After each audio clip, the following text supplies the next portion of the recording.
സുഹൃത്തുക്കളെ, എന്തൊക്കെയുണ്ട് വിശേഷങ്ങൾ? എല്ലാവരും സുഖമായിട്ടിരിക്കുന്നില്ലേ? എല്ലാവരും സന്തോഷവാന്മാരല്ലേ? പിന്നെ 4 മണിക്ക് ചായപ്പരിപാടിയൊക്കെ കഴിഞ്ഞു എല്ലാവർക്കും. ഇവിടെ നിന്ന് 4 മണിക്ക് ഗോതമ്പ് നുറുക്ക് വിരകിയതായിരുന്നു. വിരകെല്ലാം അങ്ങനെ വേവിച്ചിട്ട് തേങ്ങയും പഞ്ചസാരയൊക്കെ ചേർത്ത് കൊടുത്തു. പിന്നെ ഇന്ന് ഞാൻ ഉച്ചയ്ക്ക് നല്ലൊരു അടിപൊളി പുഴുക്കുണ്ടാക്കി. പക്ഷേ സമയം വൈകിട്ടാണ് സംഭവം തുടങ്ങിയത്. അത് കാരണം ഒന്നും കാണിക്കാൻ പറ്റിയില്ല. വലിയ ചേമ്പിൻ്റെ താളും തള്ളയും പൂള മീൻസ് കപ്പ ഇട്ടിട്ട് നല്ലൊരു അടിപൊളി കൂട്ടാൻ വെച്ച് ഇവിടെ കുറച്ച് ബാലൻസ് ഉണ്ട്. അത് ഞാൻ കാണിച്ചു തരാം. ഇതല്ല, നല്ല അടിപൊളി പുഴുക്കുണ്ടാക്കിയിട്ടുണ്ട്. എല്ലാവർക്കും ഭയങ്കര ഇഷ്ടമായിട്ടുണ്ട്. കസ്റ്റമറുകൾക്കൊക്കെ തന്നെയാണ് കൊടുത്തത്. അപ്പോൾ ഇതാ വഴുതനങ്ങ ചെറിയ വഴുതനങ്ങ കൂടെ അതിലതാ അടുപ്പത്ത് കിടക്കണം. അങ്ങനെ മൊരിയിൽ കിടന്നിട്ട് വേവണം. അപ്പോൾ ഇതാണ് ഞങ്ങൾക്ക് മെയിനായിട്ട് കാണിക്കാൻ വേണ്ടി തീരുമാനിച്ചത്. പക്ഷേ ഇത് ഇൻഗ്രീഡിയൻസ് വരെ പ്രത്യേകിച്ചൊന്നുമില്ല. നമ്മളെ താള്, അതാ വലിയ ചേമ്പിൻ്റെ താളുണ്ടല്ലോ, അവിടെ എന്താ നിങ്ങളൊക്കെ എന്താ അതിന് പറയാമെന്ന് എനിക്കറിയാം. വലിയ ചേമ്പിൻ്റെ താള് ഉച്ചയ്ക്ക് പുഴുക്കുണ്ടാക്കിയതിൻ്റെ ബാക്കിയുണ്ടായിരുന്നു. അപ്പോൾ അത് കളയാനൊരു വേദന. ഞാൻ അങ്ങനെയുള്ള സാധനങ്ങളൊന്നും ഞാൻ നാശാക്കൊന്നുമില്ല. എങ്ങനെയെങ്കിലുമൊക്കെ അത് എല്ലാവരുടെയും വയറ്റിലാക്കും. അപ്പോൾ ഇന്നിപ്പോൾ ഞാൻ എന്ത് ചെയ്തു, വൈകുന്നേരം അപ്പം എനിക്ക് തോന്നി ഇനി എന്ത് ചെയ്യും, നാശാക്കി കളയണ്ടല്ലോ. അപ്പോൾ എന്നാൽ മോരൊഴിച്ചിട്ട് താള് കറി വെക്കാൻ കഴിയും. അപ്പോൾ മോരൊഴിച്ചിട്ടുള്ള താള് കറിയാണ് ഇന്ന് വെച്ചിട്ടുള്ളത്. അപ്പോൾ താള് വെറുതെ മുളകും മഞ്ഞളും ഉപ്പിട്ടിട്ട് വേവിച്ചിട്ട് അതിനകത്തേക്ക് എന്ത് ചെയ്തു, തേങ്ങയും നല്ല ജീരകവും വെളുത്തുള്ളിയും ചുവന്ന കൊച്ചുള്ളിയും കൂടെ അരച്ച് താള് വെന്തപ്പോൾ അതിനകത്തോട്ട് ഒഴിച്ചു കൊടുത്തു. ഇനി നമുക്കിത് എന്ത് ചെയ്യാം, ഒന്ന് താളിക്കാം. ഓക്കെ, അപ്പോൾ താളിക്കാനായിട്ട് ഗ്യാസ് കത്തിക്കണം, ചട്ടി അടുപ്പത്ത് വെക്കണം.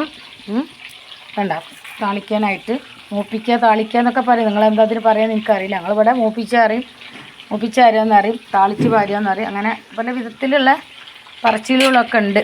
അപ്പോൾ നമ്മുടെ കൊച്ചുള്ളിയും ചുവന്ന മുളക് എടുത്ത് വെച്ചിട്ടുണ്ട്. പിന്നെ കറിവേപ്പിലുണ്ട്, കറിവേപ്പില എടുത്ത് വെച്ചിട്ടുണ്ട്.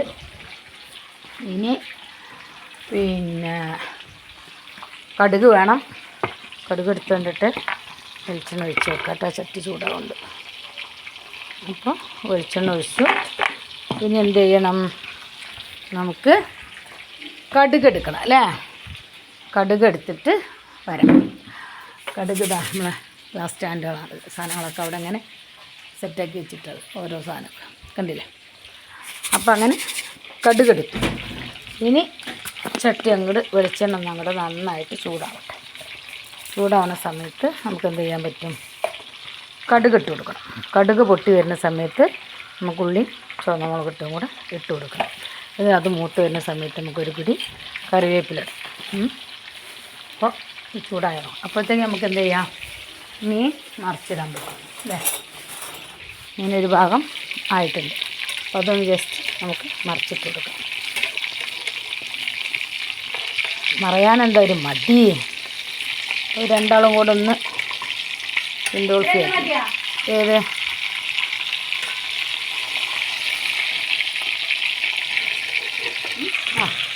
ഇതൊന്ന് വാലൊന്ന് പിടിച്ചാൽ. അപ്പോൾ ഒരു മടി, ഇങ്ങനെ നോൺ സ്റ്റിക്കിൻ്റെ പാത്രമായിരുന്നു. അപ്പോൾ അതിൻ്റെ ഇതൊക്കെ പോയിട്ട് ഒരു വെള്ള കളറായിട്ടുണ്ട്. അപ്പോൾ ചിലപ്പോൾ അതിന് മറയാനൊക്കെ ഒരു മടിയാണ്. ഒന്ന് കൂട്ടി ഇളക്കി ചവിട്ടി കൊടുക്കണം, അപ്പോഴൊന്ന് മറയുള്ളൂ. അപ്പോൾ എന്നാൽ സാജി തന്ന മറിച്ച്. അപ്പോൾ നമ്മൾ കടുകിട്ട് നന്നായി ചൂട്, കടുക് ചടപടാ പൊട്ടുന്ന കടുക് അത് പൊട്ടിക്കഴിഞ്ഞു. അപ്പോൾ ഇനി എന്താ ചെയ്യാം, കൊച്ചുള്ളി ഇതും കൂടെ അതിനകത്ത് കൊടുക്കാം. ഓക്കെ, പിന്നെ അത് നന്നായിട്ടൊന്ന് മൂത്തിട്ട് വരുമ്പോൾ നമുക്ക് എന്ത് ചെയ്യാം,